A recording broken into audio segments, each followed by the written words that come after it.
What's the secret behind teams that don't just work together, but win together? Now, talent alone isn't the winning formula, although it can of course help. If you've ever wondered how to transform a group of individuals into a powerhouse team that deliver high value output and results, stay tuned. Welcome back to the Industry Portal, where our goal is to advance your career. Today we're diving into one of the most valuable topics for any professional: building and leading high-performing teams. Whether you're leading a small project team, managing a department, or even running your own business, knowing how to build and lead an effective team is a skill that can make or break your success.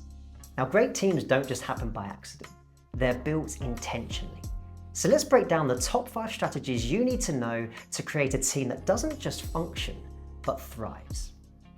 First up, we've got trust and psychological safety. Now, this is without doubt the foundation of every high-performing team. If team members don't feel safe to share ideas, don't feel safe to make mistakes, or ask questions without fear of embarrassment, your team's potential is already capped. Google's famous study on Project Aristotle revealed that psychological safety is the #1 factor in team success, and we cannot look beyond this as our #1 too. So how do you build this? Well, one way is to start modeling vulnerability yourself. This includes things like admitting when you don't have all the answers, authentically encouraging open discussions, and making sure every voice and idea is heard in meetings. So try putting this into practice. In your next team meeting, ask every member to share one idea, knowing that there will be no judgment. It's a small step, but it can lead to big results if openness embeds itself into the team culture. Okay, moving on to #2 in the list: clear goals and expectations. Imagine trying to assemble complex flat-pack furniture without the instruction manual. That's what it feels like to be on a team without clear goals. Every team needs a shared vision, one that is clear and articulate. This can then be coupled with well-defined objectives that act as stepping stones to achieve that vision. And as is always good practice when setting goals, they should be SMART. In other words, they should be specific, measurable, achievable, relevant, and time-bound. But here's the key point to remember: don't just set goals and walk away.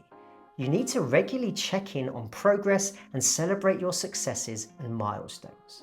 Adjust the goals as needed to ensure that you stay on the right path towards achieving that vision.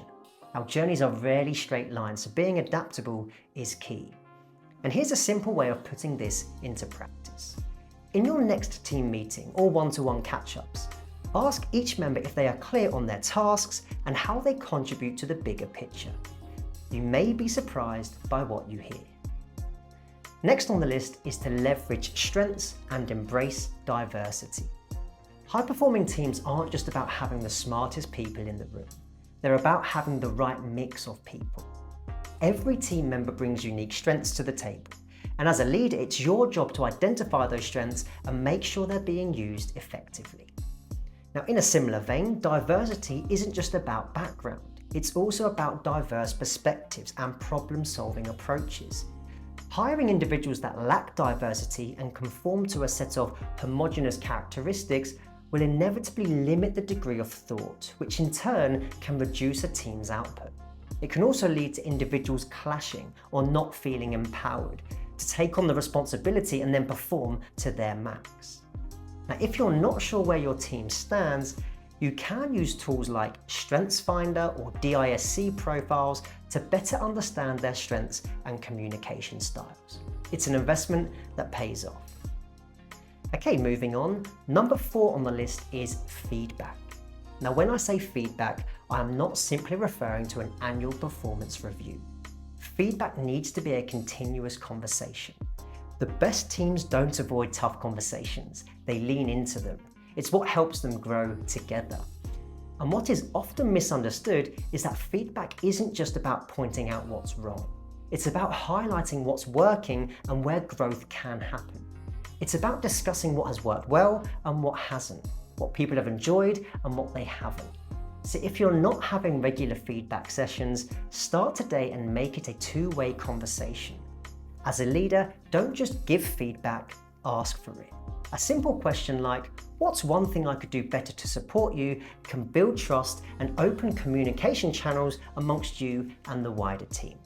Follow through on the feedback you receive, which in turn will gain the trust of your team. And last but not least, number 5 on the list is celebrate wins and learn from losses. High-performing teams know how to balance results with reflection. When your team hits a milestone, share the success and celebrate it. Recognition goes a long way in keeping morale high. On the flip side, when things don't go as planned, don't brush it under the rug. Hosting retrospective meetings is a great way to identify lessons learned and then apply them moving forwards. This ensures that teams progress together, learning as they go. There's something extremely simple you can do to put this into practice. At the end of every big project or deliverable, ask 2 questions.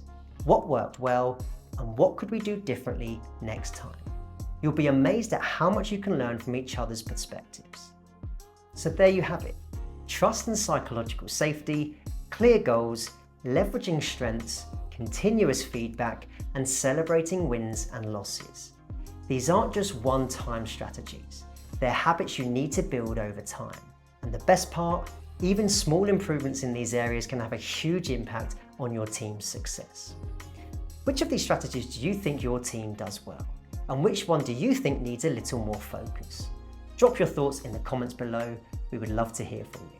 And hey, if you found this video helpful, don't forget to like, subscribe, and hit that bell icon for more videos just like this one. If you're keen to learn more about any of these skills, be sure to check out theindustryportal.com, link in the description. Thanks so much for stopping by, and as always, keep growing, keep learning, and I'll see you in the next video.